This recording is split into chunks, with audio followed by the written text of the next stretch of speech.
Hi friends, welcome to Bhavya's kitchen. Bhavya's కిచెన్లో మాట్లాడి చాలా రోజులైంది కాబట్టి నేను ఈరోజు నైట్ ఇంత టైం అయినా మాట్లాడుతున్నాను. కారణం సమయం అనేది లేకపోవడమే అని మీకు తెలుసు. ఎందుకు సమయం లేదు, మీరేం చేస్తున్నారు, అంత పీకి పడగొడుతున్నారా అని అంటున్నారేమో. ఈ మధ్య కొత్తగా జాబ్లోకి జాయిన్ అయ్యాను, అందువల్ల వీడియోస్ రావడం ఆలస్యం అవుతుంది. అండ్ ఇంకొక విషయం ఏంటంటే అసలు టైం దొరకలేదు, చేద్దామన్న ఇంట్రెస్ట్ లేదు. ఎందుకంటే మీరు నా వీడియోస్ చూడట్లేదు కాబట్టి నాకు ఇంట్రెస్ట్ తగ్గిపోయిందని చెప్పవచ్చు. చూడండి ఎన్ని గిన్నెలు ఉన్నాయో. మీకు ఇంకొక కొత్త విషయం చెప్పాలని కూడా నేను ఈ వీడియో చేస్తున్నా. మేము ఈ మధ్యలో కొత్తగా ఒక ఫ్యూరీ తెచ్చుకున్నాం అనమాట, వాటర్ ఫ్యూరీ. ఆ ఫ్యూరీ గురించి కూడా మీకు వివరించి చెప్పాలని. నేను ఇప్పుడు బోలు కడుగుతుంది ఆ ఫ్యూరీ వాటర్ తోటే. ఫ్యూరీ వాటర్ అంటే ఫ్యూరీ అయిన వాటర్ కాదు, ఫ్యూరీ అయ్యేటప్పుడు నీళ్ళు పోతుంటాయి కదా, ఆ నీళ్ళను ఇట్లా పట్టేసుకొని గిన్నెలలో అలా పట్టేసుకొని కడుగుతున్నాం అన్నమాట. అంటే బట్టలు కడగడానికి ఉపయోగించుకోవడం అన్నమాట. గిన్నెలలో పట్టేసుకొని బోలు కడిగేసుకుంటున్నా. ప్యూరీ అయిన వాటర్ ఏమో తాగడానికి ఉపయోగిస్తున్నాం. వంటకి ఏమంటారు ట్యాప్ వాటరే వాడుతున్నాము. కాకపోతే ఓన్లీ తాగడానికి మాత్రమే ప్యూరీ వాడుతున్నాము. ప్యూరీ ఏంటి, ఏ సంగతి, ఏ కంపెనీ, మేము అనేది ఎలా కొన్నాము, ఎందుకు కొన్నాము, అసలు కొనాల్సిన అవసరం ఏమొచ్చింది అనేది నేను చెప్తాను. ఇంకా ఎలా ఉన్నారు, అందరూ బాగున్నారా? నేనైతే చెప్తున్నా కదా, చాలా చాలా సంతోషంగా ఉన్నాను, హ్యాపీగా ఉన్నాను.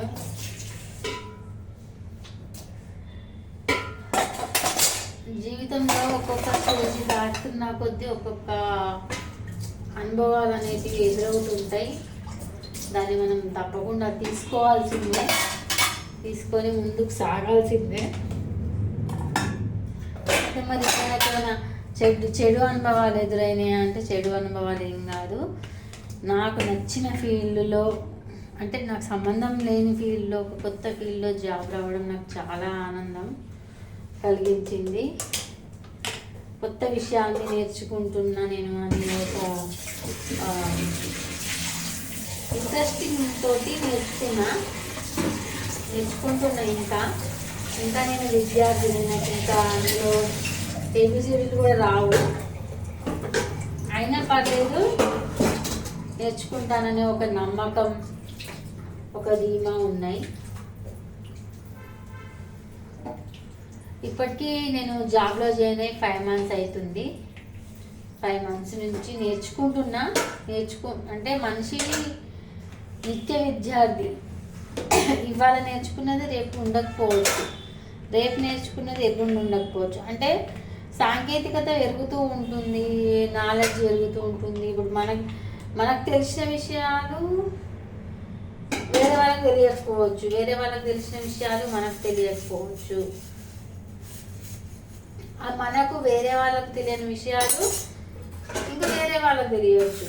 అంటే ఇక్కడ విషయాల గురించి కాదు, ఎవరికి ఎంత తెలుసు అనే దాన్ని బట్టి చిన్న పెద్ద తేడా లేకుండా ఎవరు చెప్పిన విషయాలైనా మనం వినాలి. మనం తీసుకోవాలి మనసులో. అంటే అందులో మంచిని గ్రహించి చెడుని అనేది వదిలిపెట్టేసేయాలి. ఇప్పుడు చేస్తున్న జాబ్లో అయితే చాలా సాటిస్ఫాక్షన్గా ఉన్నా, చాలా ఉత్సాహంగా చేసుకుంటున్న వర్క్. ఏమంత ప్రెషర్ లేదు, హ్యాపీగా. మా కొలీగ్స్ వాళ్ళు కూడా నాకు చాలా హెల్ప్ఫుల్గా ఉంటున్నారు. తెలియని విషయాలన్నీ తెలియజెప్పడం లాంటివి చేస్తున్నారు. చాలా అంటే చాలా హ్యాపీగా అనిపిస్తుంది. ఆడుతూ పాడుతూ వెళ్ళి హ్యాపీగా జాబ్ చేసుకుంటున్నా. అలానే ఆడుతూ పాడుతూ అంటే ఆడుతూ ఆడడం కాదు, పాడడం కాదు, అంటే జాలీగా పనిని ఎంజాయ్ చేస్తున్నా అని అర్థం అన్నమాట ఇక్కడ. ఓకేనా? అయితే అన్ని ఆఫీస్ లాగానే కొద్దిలో రాజకీయాలు అనేవి ఉంటాయి కదా, మన దగ్గర కూడా అట్లనే ఉన్నాయి అన్నమాట. మన దగ్గర ఉన్న రాజకీయాలతో మనకు సంబంధం లేదు.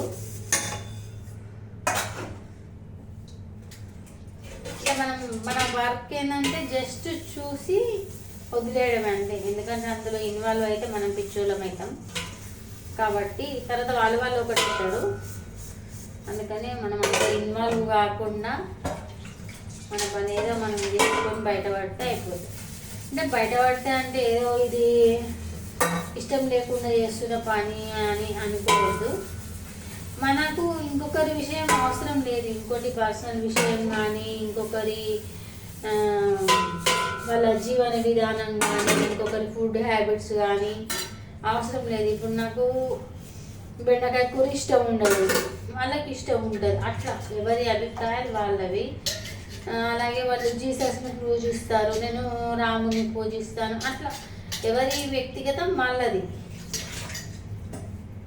పర్సనల్ లైఫ్ ఎవరి పర్సనల్ లైఫ్ వాళ్ళకు ఉంటుంది కాబట్టి మనం ఎదుటి వ్యక్తిని క్వశ్చన్ చేసే అర్హత మనకు లేదు. ఎందుకంటే ఎవరి జీవితం వాళ్ళది, వాళ్ళ ప్రాబ్లమ్స్, వాళ్ళ ఏమంటారు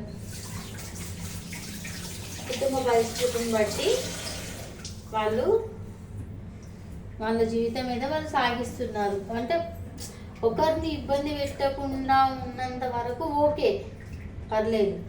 కానీ ఒకరిని ఇబ్బంది పెట్టి వాళ్ళ ప్లేస్ని లాక్కోవాలని చూస్తే మాత్రం కర్మ వెంటనే చూపిస్తుంది అన్నమాట. ఇది ఒక్కటి మాత్రం గుర్తుంచుకోవాల్సిన విషయం. ఎవరైనా సరే కర్మ విల్ బ్యాక్. ఇప్పుడు ఒక్కొక్కసారి వెంటనే చూపిస్తుంది, ఒక్కొక్కసారి వెంటనే చూపించకపోవచ్చు, కొంచెం టైం పడుతుండొచ్చు. కానీ ఆ టైంకి మనకు అయ్యో మేము ఇలా పలానా వాళ్ళకి ఇలా చేశాం కదా అన్న ఒక థాట్ వస్తుంది చూడండి, అప్పుడు అనిపిస్తుంది, గుండెలకు దాకుతుంది అనమాట అది. అంటే ఇదంతా ఒక రకమైన మెంటాలిటీ ఉన్న వాళ్ళ గురించే నేను చెప్తున్నా.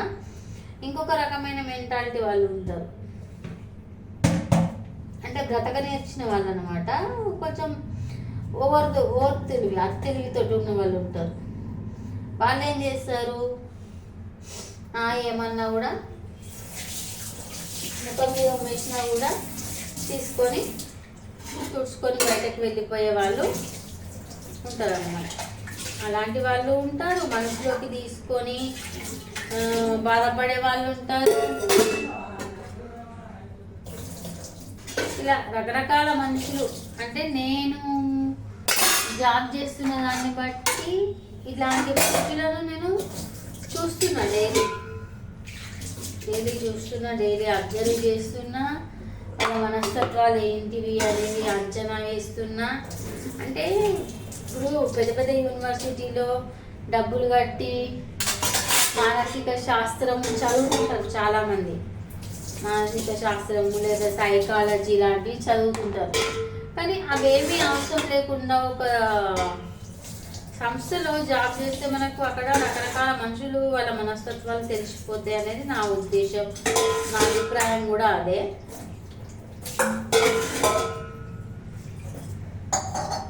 ఎందుకంటే ఒక మనిషిని మాట తీరును బట్టి, వేసుకున్న బట్టల్ని బట్టి అంచనా వేయలేము.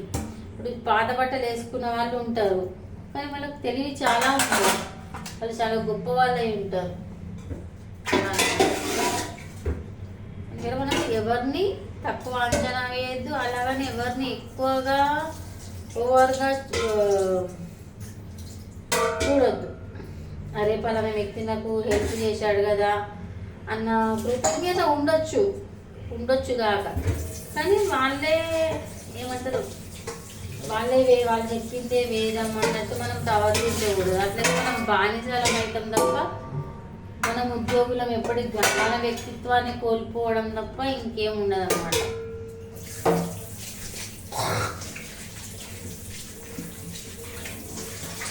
ఇంకోటి ఏంటంటే, ఇప్పుడు ఒక సంస్థ ఒక ఉద్యోగం అన్నప్పుడు మనకన్నా సీనియర్స్ ఉంటారు, జూనియర్స్ మీద అథారిటీ చెలాయించాలి అని వాళ్ళకు కోరికగా ఉంటుంది. మళ్ళీ ఈగోను కూడా సాటిస్ఫై చేయాల్సిన బాధ్యత మన మీద ఉంటుంది. ఎందుకంటే వాళ్ళ ఈగో అనేది ఎప్పుడైతే సాటిస్ఫై అవుతుందో అప్పుడు వాళ్ళు మనల్ని పట్టించుకోవడం మానేస్తారనమాట. అదే మనకు కావాల్సింది. సో మనం ఏం చేస్తామంటే, అంటే బతక నేర్చిన వాళ్ళేమో మాటలు ఎవరన్నా ఏమన్నా కూడా పిచ్చ లైట్ తీసుకుంటారు. లైట్ తీసేసుకొని ఏంది అన్నట్టుగా ప్రవర్తిస్తారు అనమాట. అదే కొంచెం నాలాంటి సున్నిత భావాలు ఉన్న వాళ్ళు ఆ విషయం గురించి బాధపడుతూ ఉంటారు అన్నమాట. అలా బాధపడకుండా ఉండండి అని నేను మీకు చెప్పడానికి ఈ వీడియో చేస్తున్నాను అనుకోండి, ఇంకేదైనా అనుకోండి. అయితే నా మనసులో ఉన్న భావాలను చెప్పాలని అనుకున్నాను కాబట్టి చెప్తున్నాను.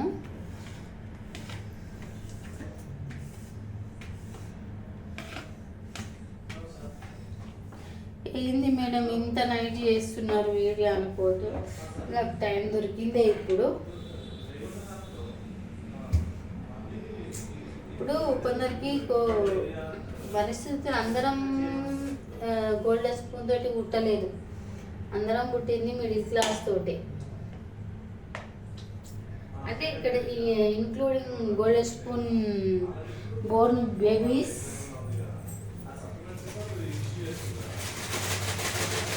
ఏమంటారు దాన్ని ఇంగ్లీష్లో,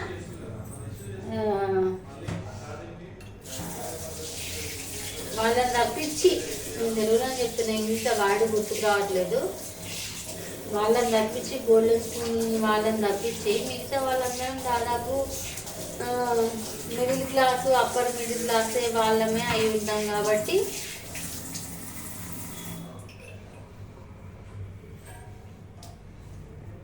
మనం ఏం చేస్తామంటే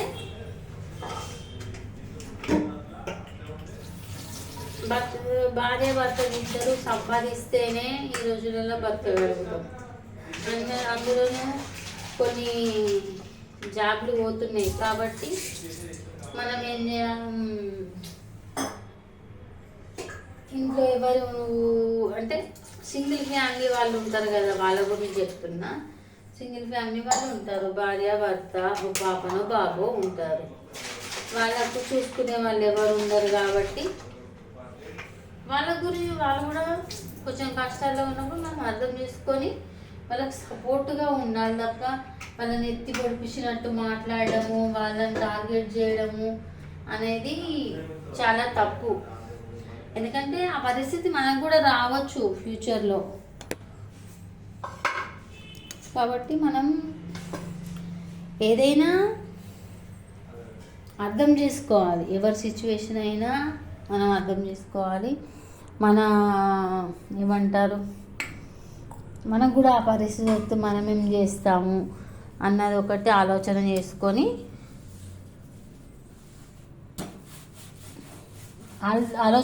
వాళ్ళకి సపోర్ట్ చేయాలి తప్ప నువ్వెంత నీ బతికెంత అన్నట్టు ఉంటే దేవుడు కూడా అట్లనే చూపిస్తాడు. ఒక మనిషిని కించపరచడం కానీ లేకపోతే వాళ్ళని అవమానించడం కానీ చేస్తే వెంటనే చూపిస్తాడు కర్మ. అందుకే చెప్పాను కదా స్టార్టింగ్లోనే, కర్మ విల్ బ్యాక్ అని. ఎవరికైనా అంతే. ఇప్పుడు నువ్వు ఒక వ్యక్తిని దూషించావు, ఆ వ్యక్తి ఎంత బాధపడి ఉంటాడో మనసులో, పైకి అనలేకున్నా. కొందరు ఉంటారు, కొందరేమో బయటకే మాట్లాడతారు, ఇంకొందరేమో మనసులో దాచుకుంటారు, మనసులో కుమిలిపోతుంటారు, తిట్టుకుంటారు. అవన్నీ మనకి ఎందుకు, వాళ్ళ గోస మనకి ఎందుకు, అర్థం చేసుకోవాలి.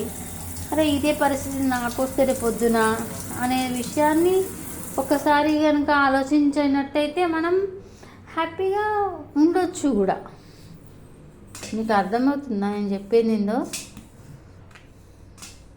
ఇప్పుడు మీరే వర్క్ చేస్తున్నారు ఏదో ఒక కంపెనీలో, మీ సాటి ఉద్యోగికి ఏదో అత్యవసరం వచ్చింది, లీవ్ కావాలి, ఆ టైంకి మీరు ఫ్రీగా ఉన్నారు, మీకు లీవ్ ఉంది, అతనికి అర్జెంట్ అవసరం ఉంది కానీ వెళ్ళలేని పరిస్థితి. అప్పుడు మీరు ఆ ప్లేస్లోకి వెళ్ళి అతని ఇబ్బందిని మీరు సాల్వ్ చేస్తారనుకోండి, అప్పుడు ఏం జరుగుతుంది?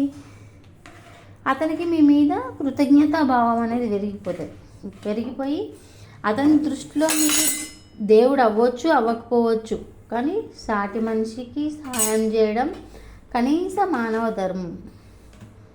అవునా కాదా? హిందుత్వంలో బోధించింది అదే.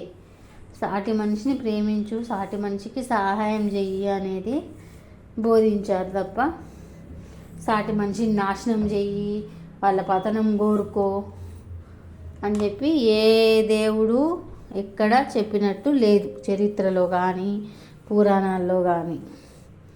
ఇప్పుడు ఎదుటి వ్యక్తి నాశనం అయితే నీకేమొస్తుంది? ఏం రాదు కదా. అందుకని ఎప్పుడు మనము అందరూ బాగుండాలి, అందులో మనం ఉండాలని కోరుకోవాలి తప్ప అందరూ ఎవ్వరు బాగుండొద్దు, నేను ఒక్కదాన్నే బాగుండాలి, నేను ఒక్కనే బాగుండాలి అంటే కుదరని పని అన్నమాట. అలాగే ఒకరిని నాశనం చేయాలని చూసినా మనకు చెడే ఎదురైతుంది తప్ప మంచి అనేది రాదు. వెంటనే చూపిస్తుంది అది. నువ్వు ఒకరికి అన్యాయం చేసినప్పుడు కర్మ అనేది ఇది నువ్వు అన్యాయం చేసావు కాబట్టి ఇగో నీకు ఇట్లా జరిగింది అనేది వెంటనే చూపిస్తుంది. అదొకటి గ్రహించి మనుషులందరికీ అంటే పరస్పర సహకార పద్ధతిలో ఉండాలని నేను కోరుకుంటున్నా. అంటే ఇంత అది కాకుండా తెలుగు మీకు అర్థమవుతుందో లేదో నాకు తెలియదు. అయితే ఒకరికొకరు సహాయం చేసుకుంటూ ముందుకు వెళ్ళడమే లైఫ్ అని నేను అనుకుంటున్నా. ఇదిగోండి మేము తెచ్చుకున్న కొత్త ఫ్యూరీ ఇది కంపెనీ పేరు చూసారు కదా. ఇదేంటంటే మన ట్యాప్ వాటర్ ఉంటుంది కదా, నల్ల వాటర్, ఇక్కడ కనెక్షన్ ఇచ్చారు. ఈ ట్యాప్ వాటర్ని ఫ్యూరీ చేస్తుంది. ఫ్యూరీ చేసిన తర్వాత ఇందులో ఉన్న బ్యాడ్ వాటర్ అంతా ఈ బ్లూ కలర్ వైర్ ద్వారా కింద పోతుంది. కింద పోయినప్పుడు మనము ఇట్లా పట్టుకుంటాం అనమాట. ఇట్లా వాటర్ పట్టుకొని పక్కకు పెట్టుకొని గిన్నెలు కడిగేటప్పుడు, చేతులు కడుక్కుంటప్పుడు అట్లా పెట్టుకుంటాం అనమాట. తర్వాత ఇందులో ఉన్న వాటర్ మాత్రం ఓన్లీ తాగడానికే వాడతాము. అయితే ఇది ఎందుకు తీసుకున్నామంటే మేము వాటర్ క్యాన్స్ తెచ్చుకునే వాళ్ళం, చూసారు కదా వాటర్ క్యాన్స్. అవి ఒక్కటి 40 రూపాయలు అనమాట. నెలకు వచ్చేసి ఎన్ని అవుతాయి మాకు? రోజు రెండు వాటర్ క్యాన్స్ అంటే 4000 5000 అయ్యేది నెలకి. అయితే ఆ డబ్బులు అనవసరంగా వేస్ట్. అవి మళ్ళీ ఆ వాటర్ ఎక్కడి నుంచి తెచ్చారో ఏంటో తెలీదు.